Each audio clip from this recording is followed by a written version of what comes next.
거세된 남자들의 제국. 내시도 결혼하고 족보가 있었다. 그림자 뒤에 숨겨진 진짜 얼굴. 우리는 흔히 내시라고 하면 이런 이미지를 떠올립니다. 왕의 비위를 맞추며 굽신거리는 간신배, 혹은 목소리가 가늘고 수염이 없는 중성적인 존재. 평생 여자와는 거리가 먼 고독하고 불쌍한 남자들. 하지만 조선 왕조실록과 양세계라는 내시 족보가 말해주는 진실은 충격적입니다. 그들도 퇴근하면 토끼 같은 아내가 기다리는 집으로 갔습니다. 양반들처럼 며느리를 맞이해 손자를 보았고 거대한 부를 축적해 떵떵거리며 살았습니다. 심지어 왕의 가장 은밀한 사생활을 관리하며 조정 대신들조차 함부로 대할 수 없었던 막강한 권력 집단. 단순히 거세된 남자가 아니라 조선을 움직이는 또 하나의 거대 가문이었던 그들. 오늘은 교과서에서는 절대 알려주지 않는 내시들의 진짜 사생활, 그들의 결혼, 입양, 그리고 은밀한 신체 검사 이야기까지 낱낱이 파헤쳐봅니다. 황관이 되는 길, 고자의 종류와 검사. 먼저 가장 원초적인 질문부터 해결해보죠. 이들은 도대체 어떻게 내시가 되었을까요? 중국 같은 경우엔 가난 때문에 스스로 혹은 부모가 자식의 생식기를 자르는 끔찍한 시술이 일반적이었습니다. 하지만 유교 국가인 조선은 신체 발부 수지부모라 하여 인위적인 거세를 엄격히 금지했습니다. 그래서 조선의 내시는 대부분 선천적 고자이거나 사고로 기능을 상실한 후천적 고자들이었습니다. 어린 시절 계획에 물려 고환을 잃거나 명주실을 잘못 묶어 괴사하는 등 안타까운 사고를 당한 아이들이 내시가 되기 위해 궁궐문을 두드렸죠. 하지만 궁궐에 들어가려면 정말로 그것이 없는지 확실히 증명해야 했습니다. 이것을 사하라고 불렀습니다. 내시부의 고위 관료들이 모여 입궁하려는 아이의 바지를 내리고 직접 눈으로 확인하는 절차였죠. 이때 가장 중요한 기준은 고환의 유무였습니다. 남성 호르몬이 나오지 않아야 수염이 나지 않고 목소리가 변하지 않으며 무엇보다 궁녀와 사고를 칠 확률이 없기 때문입니다. 하지만 간혹 뿌리가 남아있는 경우가 있어 정기적으로 재검사를 하기도 했습니다. 이를 약물 검사라고 했죠. 내시의 결혼, 아내가 있었다고? 검사를 통과해 내시가 된 그들. 평생 독수공방했을 것 같지만 놀랍게도 그들은 결혼을 했습니다. 조선시대 내시들은 정식으로 혼례를 치르고 아내를 맞이했습니다. 이는 국가에서도 묵인하는 관행이었습니다.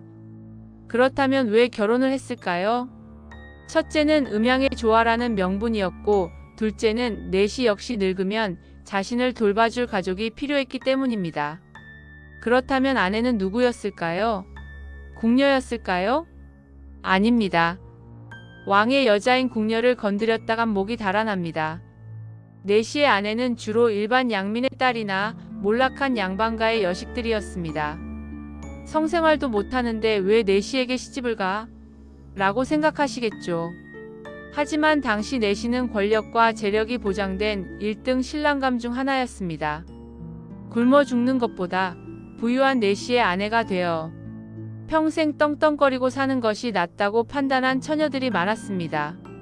물론 밤마다 겪어야 했던 외로움은 그녀들이 감당해야 할 몫이었습니다. 야사에는 내시들이 성적 능력이 없기 때문에 변태적인 방법으로 아내를 괴롭혔다는 기록도 있습니다. 입으로 깨물거나 꼬집는 등 가학적인 행위로 욕구를 해소했다는 것이죠. 하지만 많은 내시 부부들은 육체적 관계 대신 서로 의지하며 평생을 함께하는 반려자로서 살아가기도 했습니다. 양세계, 피보다 진한 먹물 족보. 결혼은 했지만 아이는 낳을 수 없는 몸. 그럼 내시의 대는 어떻게 이어질까요? 여기서 조선 내시 사회의 가장 독특한 시스템, 양자 입양이 등장합니다. 내시들은 자신의 가문을 잇기 위해 자신과 똑같은 처지인 어린 고자들을 양자로 들였습니다. 조선 내시들에게는 양세계라는 그들만의 족보가 존재했습니다. 이 족보를 보면 성이 서로 다른데도 아버지와 아들로 연결된 기이한 구조를 볼 수 있습니다. 김씨 내씨가 이씨 아이를 입양해 아들로 삼고 그 이씨 아들이 다시 박씨 아이를 입양하는 시기죠. 비록 피 한 방울 섞이지 않았지만 이들은 동병상련의 아픔으로 묶인 그 어떤 가족보다 끈끈한 유대감을 자랑했습니다. 그들은 죽어서도 함께했습니다.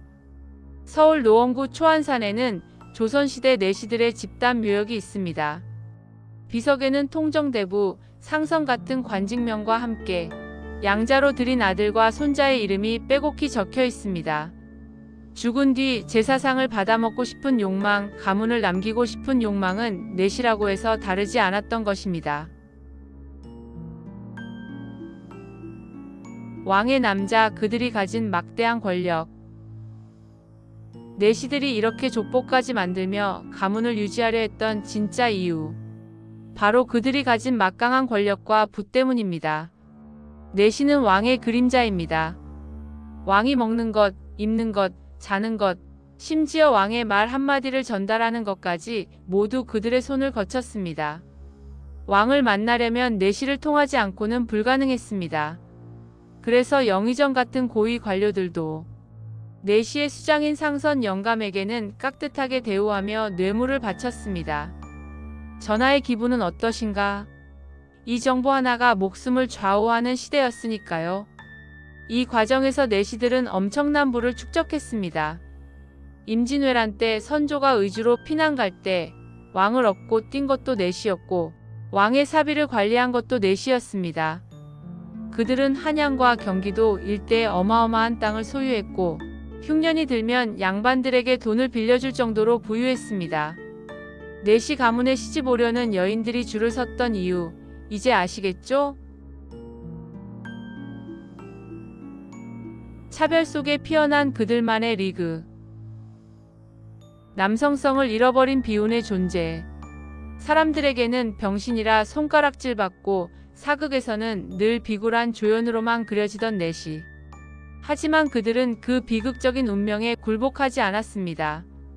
그들은 가정을 꾸리고 족보를 만들고 끈끈한 연대를 통해 그들만의 견고한 성을 쌓았습니다.